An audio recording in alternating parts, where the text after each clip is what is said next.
Eu quero saudar a todos os irmãos com a paz do Senhor. E a todo amigo ouvinte que me ouve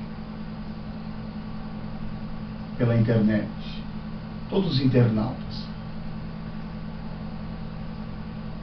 Sou presbítero Moisés Cardoso,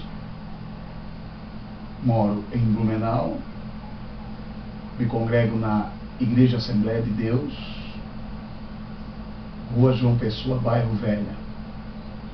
E nessa manhã eu desejo meditar uma palavra de Deus para os nossos corações, que se encontra no livro de Neemias,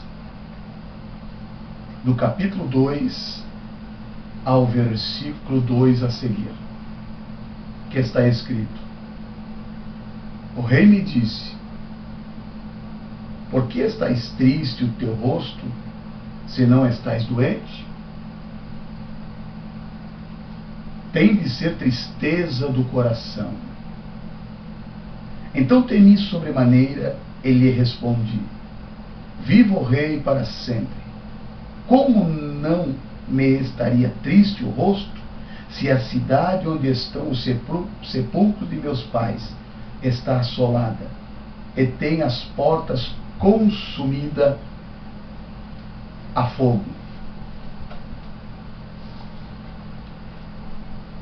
Querido internauta, nesta manhã eu quero meditar numa palavra com você a respeito do livro de Neemias.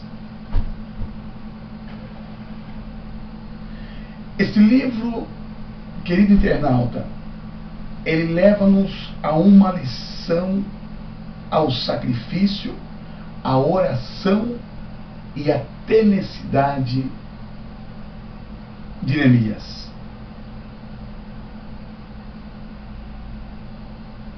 O livro de Neemias, ou melhor, o livro de Ester, Esdras e Neemias, são 3 livros que foram escritos após o cativeiro babilônico,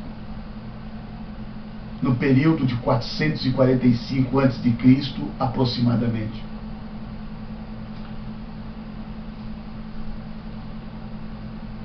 Ester, Esdras e Neemias.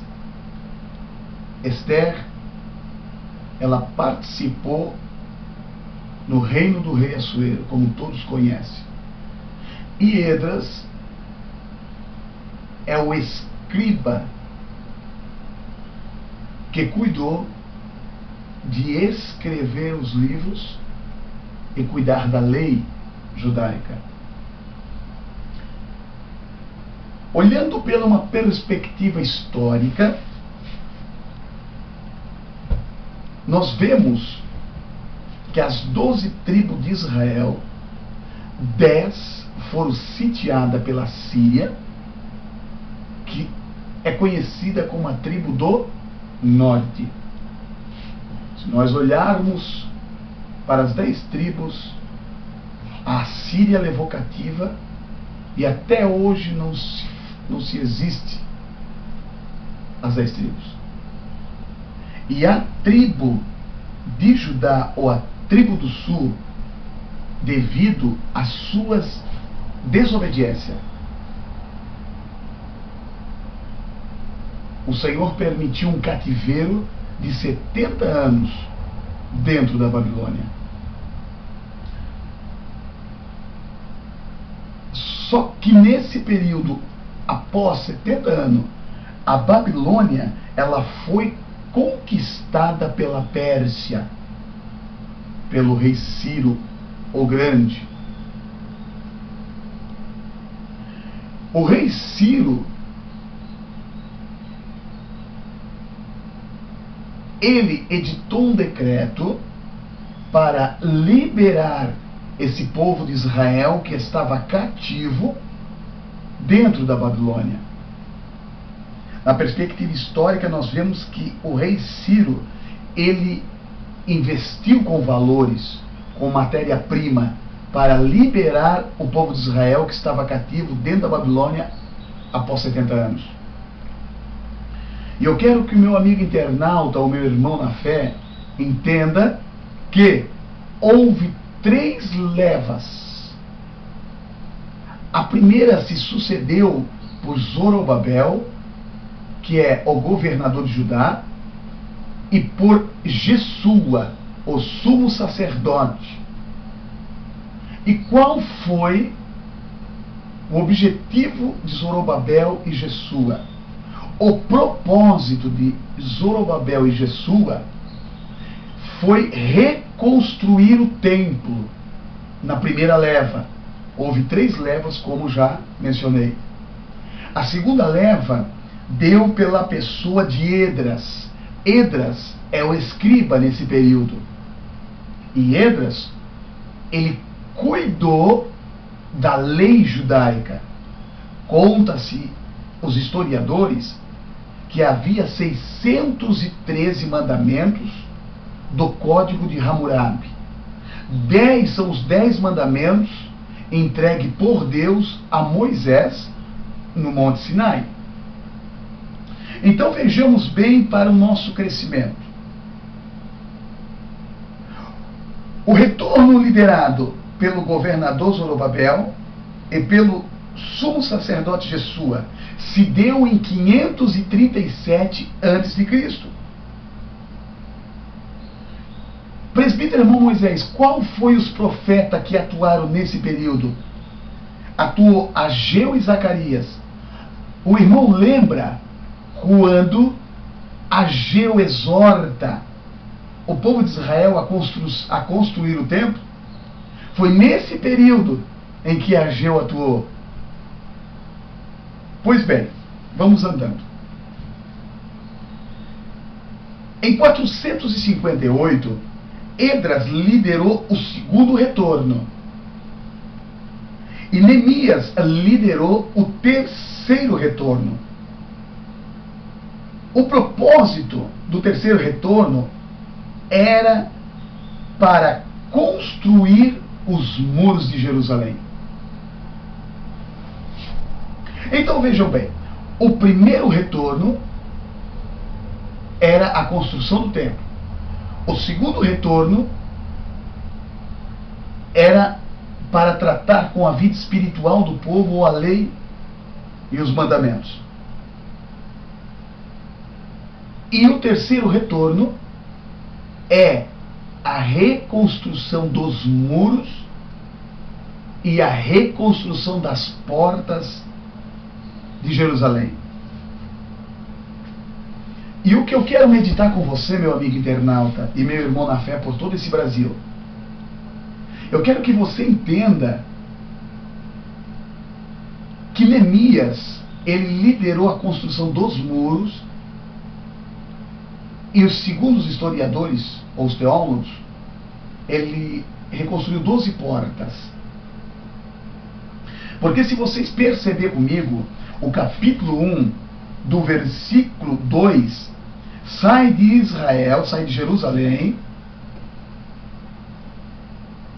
um homem por nome Hanani, um dos irmãos de Judá. Eu não tenho ao meu conhecimento se Hanani era irmão de sangue de Neemias ou irmão da nação de Israel. Mas eu quero que você entenda que ele passou um relatório para Neemias no império do rei Atarxerxes. E conta-se o texto bíblico que Neemias perguntou pelos judeus que escaparam e foram levados ao exílio acerca de Jerusalém. Então Hanani, ele passou o relatório para Neemias, que está escrito no versículo 3. E Hanani passa um relatório a respeito dos muros de Jerusalém que estava derribado e as portas foram ateadas a fogo. Então você vejam bem, meu irmão, Neemias, ele ficou triste. Neemias, ele ficou com um semblante triste. Agora veja bem, por que a nação de Israel, por que o muro está em ruína, por que o templo está em ruína, as portas foram atiradas a fogo, Salomão devastou a cidade de Jerusalém? Qual o motivo? Sabes aonde é que a gente encontra esse motivo? Nós encontramos no capítulo 26 de Levítico. Se nós ir lá para Levítico, no capítulo 26, nós sabemos que Levítico, o Senhor no Monte Sinai, ele passa algumas exortações a Moisés, algumas ademoestação, lá no capítulo 26. Então, se você perceber comigo, abra a tua Bíblia no capítulo 26, Levítico, do versículo 7, você vai ver uma demoestação que Deus faz a Moisés a respeito de obediência à lei, aos mandamentos que Deus passou para Moisés no Monte Sinai. Então eu quero que você entenda, primeiro passo, Deus é organizado e Deus é santo. E como Deus escolheu a nação, Deus não admite a nação pecar. Então você veja bem no versículo 7, que está escrito, ou melhor, no versículo 3, do capítulo 26, se andardes nos meus estatutos, primeiro passo, estatutos de Deus à nação de Israel. Segundo, e guardardes os meus mandamentos e os cumprir. Então veja bem, a nação tinha estatuto para obedecer, a nação tinha os mandamentos para obedecer, e a nação tinha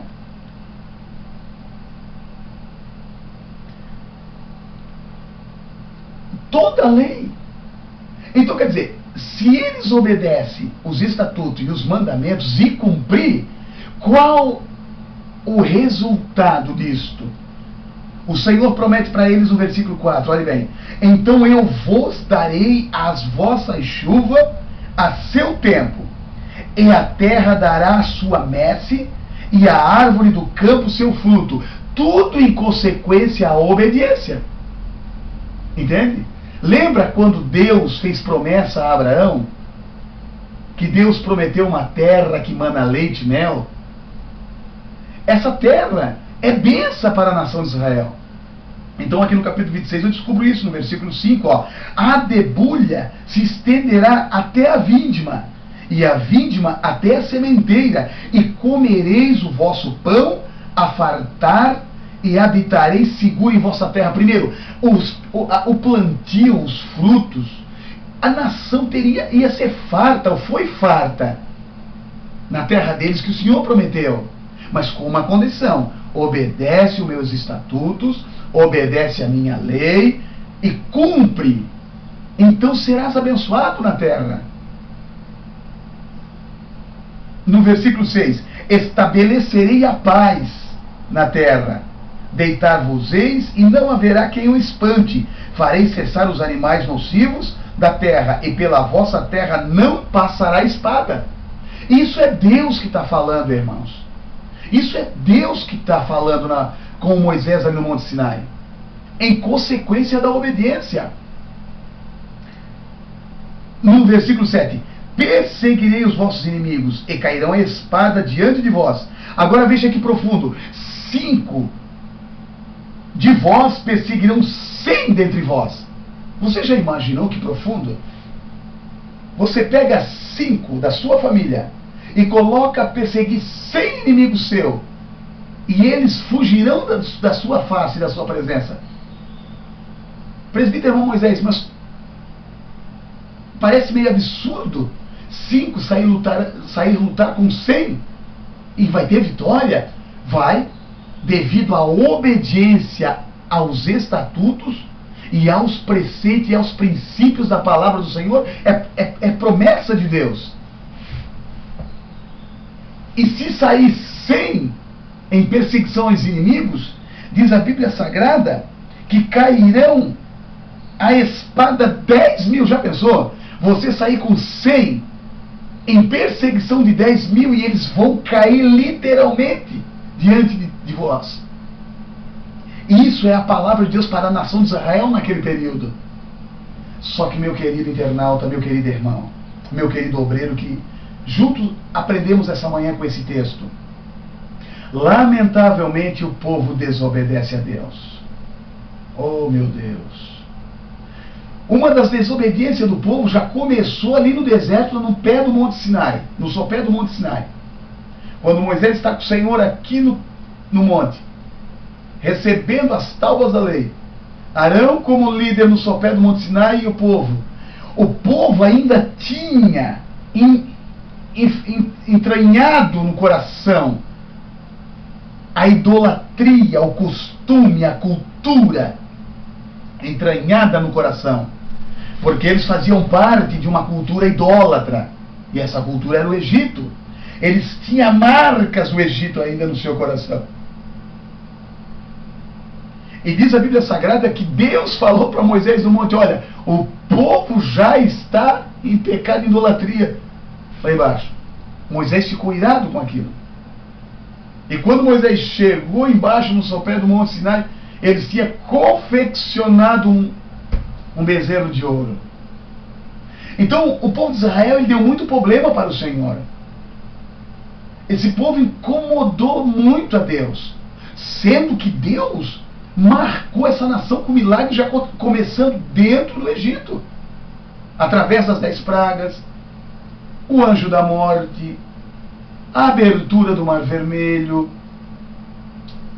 aleluia,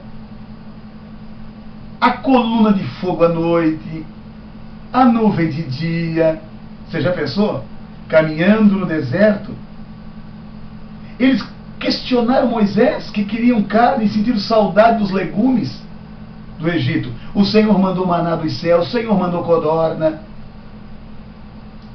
tirou água do Seixal, água de Mara se tornou doce, derrubou os inimigos, a queda do muro de Jericó, e eles conquistam a terra. Só que dentro dessa terra, meus irmãos, meu amigo internauta, se nós buscar a conhecer, nós vimos que o povo de Israel, através da liderança, já começa em Saul, que se você observar a Bíblia Sagrada no Antigo Testamento, você vai ver que era uma liderança teocrática. Teocracia, liderança divina. Mas o povo exigiu uma monarquia, um rei. Porque o problema de Israel era observar as nações vizinhas, e o Senhor falou através de Moisés e de Josué. Os cananeus, heveus, jebuseu, não se misturar, dá cabo. Hoje eu não quero estudar sobre esses povos, mas eu tenho uma mensagem profunda a respeito do pecado da idolatria dessa nação. E Israel observava isso. Então Israel permitiu, como Acabe com o casamento de Jezabel, que trouxe os ídolos, os cultos para dentro da nação. O tabernáculo já estava profanado. Tanto que levaram a arca da aliança no tabernáculo, Davi mais tarde resgata, o templo estava profanado, o culto ao sacrifício ao Senhor, a nação, eu fico me perguntando, o porquê que a nação agiu dessa maneira, coração endurecido. A nação pecou muito contra o Senhor, sendo que o Senhor foi um Deus de amor, um Deus de misericórdia. Mas a nação pecou. Tanto que isso, se nós observar o capítulo 1 de Isaías, nós vamos ver que desde a planta dos pés até a cabeça estava tudo empodrecido, tudo inflamado, espiritualmente falando, do pecado da nação. Então Deus, na sua presciência, baseado no capítulo 26 de Levítico, o Senhor teve que tomar uma providência. O Senhor teve que entrar com uma providência. E isso custou um preço muito alto para a nação de Israel, para a tribo do sul, a tribo de Judá, que eu não quero falar da tribo do norte.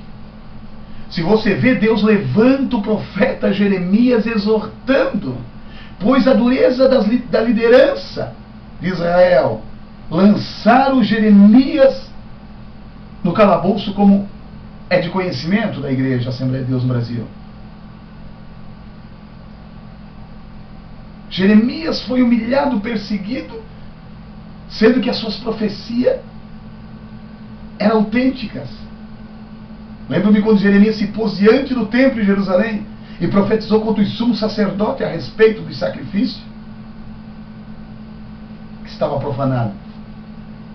Lembro-me de Abacuque, as queixas de Abacuque, que o juízo era pervertido.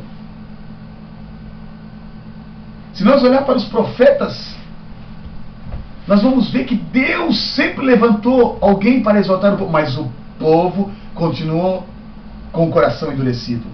Então, meus irmãos, Deus toma Nabucodonosor como vara de correção para a nação. E sabe qual foi o final dessa nação? 70 anos de cativeiro babilônico. Não precisava. 70 anos de cativeiro dentro de uma cultura diferente, uma cultura idólatra, uma língua idólatra, uma língua diferente, o aramaico, culinária diferente, vestimenta diferente, e lá estavam eles de novo debaixo do jugo de outra liderança. E é nesse momento que Deus, aqui eu vejo a misericórdia de Deus mais uma vez. Mais uma vez. Deus levanta Ciro.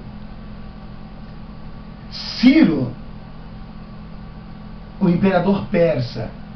Eu lembro-me de Nabucodonosor quando construiu a Babilônia, e ele na sua varanda, no seu palácio, que Nabucodonosor, ele é uma tipologia, um tipo do homem arrogante, do homem soberbo, do homem autossuficiente. E Nabucodonosor, certo tempo, ele olhou para aonde os seus olhos alcançavam, a sua visão. E ele, com o coração orgulhoso, soberbo, arrogante, expressou: não foi eu que construí esse reino, esse esplendor para a minha glória? Aqui eu vejo em Nabucodonosor um homem autossuficiente. Deus usou esse homem, Deus permitiu para usar ele como vara de correção para a nação de Israel.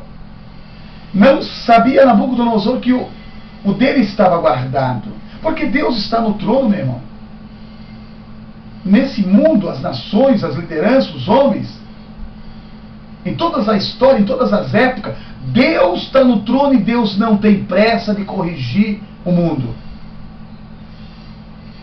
E Deus chamou Ciro como meu ungido.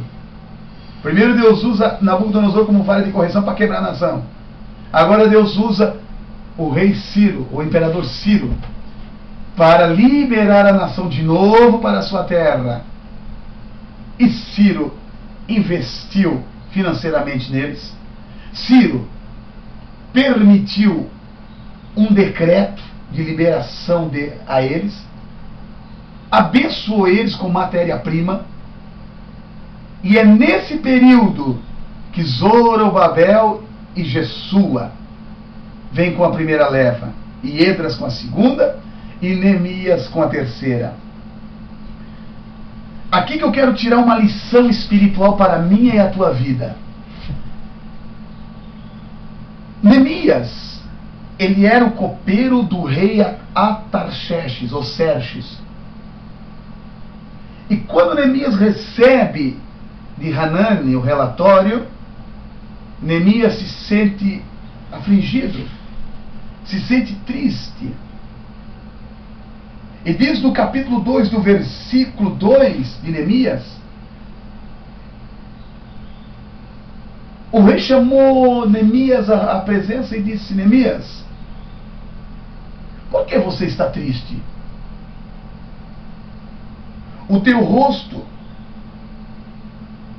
se você não está doente, por que você está triste? Neemias olha para o rei e fala para o rei, no versículo 3. E ele respondeu: viva, ó rei, para sempre. Aqui eu vejo o respeito de Neemias para com o rei Xerxes. Viva, ó rei, para sempre. Como não me estaria triste o rosto, se a cidade aonde estão os sepulcros de meus pais está assolada e tem as portas consumidas pelo fogo? Jerusalém estava completamente em ruínas, meus irmãos. Os muros destruídos, o templo destruído e as portas atiradas a fogo. Mas Neemias, ele foi para a oração e para o jejum.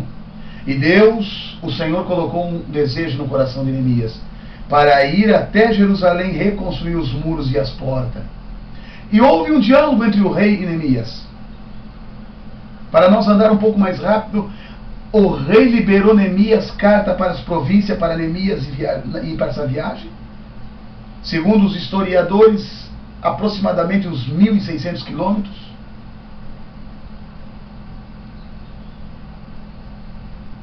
E Neemias segue em direção a Jerusalém. Mas eu quero que você entenda uma coisa com o presbítero Moisés essa manhã. Por mais que o diabo tentou destruir essa nação, por mais que Deus permitiu essa nação sofrer o que sofreu, e passou, Deus ama essa nação. A nação de Israel está nas mãos de Deus, querido.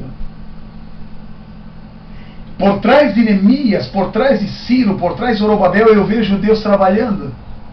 Eu vejo Deus atuando na história. Então nada estava perdido para a nação e nem hoje está perdido para a nação de Israel. Deus tem um pacto com Israel. Deus tem um trabalhar especial com a nação. Isso é com a nação de Israel, porque existem 3 povos na Bíblia: Israel, igreja e gentil. Então a nação de Israel é algo particular entre Deus e eles, que nós, igreja, temos que ter muito respeito a respeito deles com Deus. Então, quando nós olhamos com uma visão ampla do Antigo Testamento, nós temos que entender o trabalhar de Deus. E Neemias, ele é o homem da reconstrução dos muros. Ele é o homem da reconstrução das portas. E são 12 portas que tem sobre os cuidados de Neemias. A porta das ovelhas, irmãos, ele montou uma equipe e pôs a reparar esta porta. A porta das ovelhas fala de sacrifício. É ali que os homens levavam as ovelhas e aquilo ficava cheio de ovelhas para o sacrifício no altar do holocausto. Ovelha fala de arrependimento. Ovelha fala de humildade. Ovelha fala de consagração. Ovelha fala de dedicação. É na porta das ovelhas que eram levados para sacrifício do pecado nacional, do pecado do sacerdote. A porta das ovelhas aponta para o sacrifício de Cristo no Calvário, que resgatou a minha e a tua vida. Você lembra onde você andava? Se não fosse a porta das ovelhas, que tipologicamente simboliza Jesus no Calvário? Quantos de nós, irmãos, através do sacrifício expiatório de Jesus, quantos de nós não era alcoólatra, não era traficante, não estava jogado à prostituição, a todo tipo de maldade que esse mundo oferece? Ah, se não fosse o sacrifício de Cristo. Olhamos para o capítulo 53 de Isaías, que diz que ele foi levado para o matadouro como ovelha muda, e a porta das ovelhas, as ovelhas ia muda. E eu trabalhei com ovelha.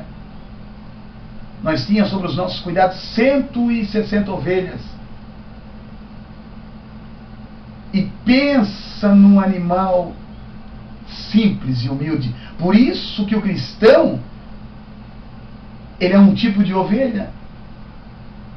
Eu tosquiava